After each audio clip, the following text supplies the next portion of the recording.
I'd always heard the stories growing up in the Pacific Northwest, tales of creatures lurking in the dense woods, shadows at the edge of campfires, and the occasional monstrous howl breaking through the night. The locals loved to tell these stories, especially when tourists came through. I never believed any of it. Just folklore, I figured, stories told to scare off city folk. That was until I saw them, two she-squatches, monstrous and real as the trees that surrounded me, locked in a savage battle for a bull squatch. The night started off quietly. My buddies and I were out camping, miles away from any trail. We were deep in the woods, where the air is so still you can hear your own heartbeat. The fire crackled softly, casting shadows that danced on the surrounding trees. It was peaceful, or at least it was until that roar shattered the silence. At first, I thought it was a bear. We'd heard them before, but this was different. This sound wasn't just loud, it vibrated in my bones. It was deeper, more primal, like something that wasn't supposed to exist. What the hell was that? One of my friends whispered.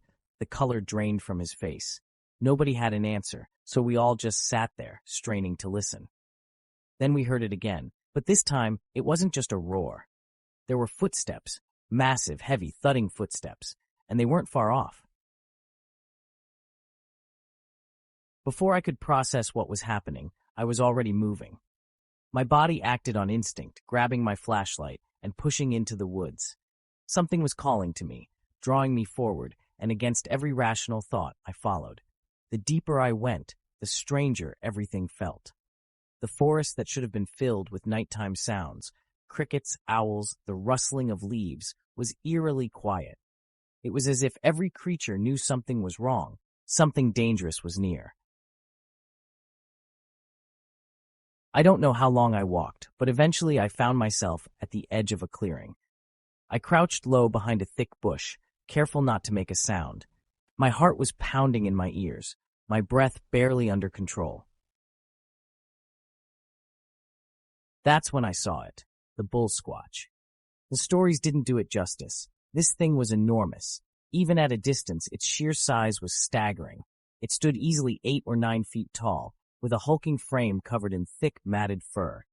It looked like it had lived 100 years in these woods, like it was part of the forest itself. And it wasn't alone. From the shadows on the other side of the clearing, a second figure emerged. At first, I thought it was another bull squatch, but no, this one was different. Leaner, sleeker, with black fur and piercing eyes that glowed in the moonlight. It was a she-squatch. I had heard rumors of them, the female Sasquatches. They were supposed to be rarer, fiercer, and more territorial than the males. This one radiated danger, every muscle in her body coiled tight as she stepped forward, her eyes locked on the bull squatch. But then, another shape moved in the darkness. The second she-squatch appeared on the opposite side of the clearing. Her fur was a tawny brown, her build slightly more compact, but just as terrifying. She moved differently, quicker, with more finesse. She eyed the first she-squatch and the bull squatch like a predator sizing up both prey and rival. I realized then what I was about to witness, a fight for dominance. The bull squatch was their prize, and only one of these monstrous creatures was going to walk away with him. They wasted no time. With a deafening scream, the black-furred she-squatch charged. It was like watching a freight train barrel through the forest. She moved with terrifying speed for something her size, crashing through the trees and into the clearing like a force of nature. The other she-squatch was ready. She sidestepped the initial charge and slashed at the black-furred beast with a hand tipped in claws as long as knives. The sound of their collision was like thunder, the impact of muscle and fury reverberating through the ground. They grappled, a blur of fur, claws, and teeth.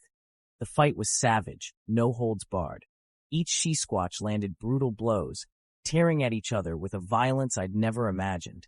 Blood sprayed across the clearing, dark and thick, but neither of them seemed to care.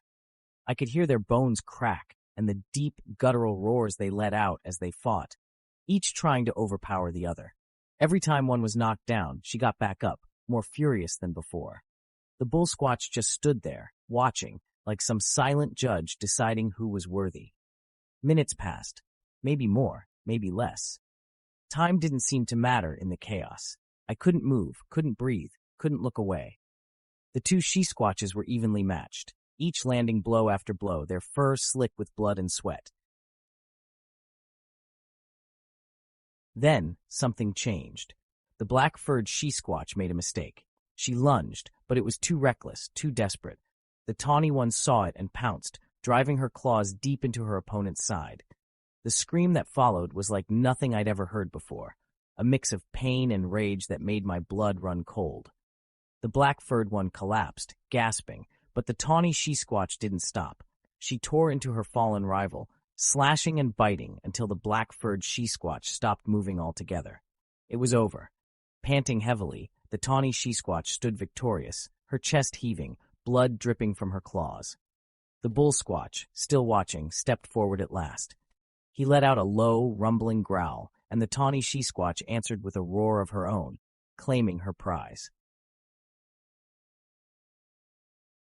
I don't know how long I stayed crouched there, frozen in terror and awe. Eventually, the creatures disappeared into the night, leaving the clearing empty except for the torn earth and the faint scent of blood on the wind.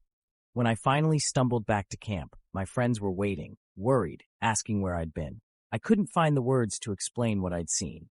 Even now, as I write this, it seems impossible. But I know what I saw. The She-Squatches are real, and they are far more terrifying than anything the old stories ever said.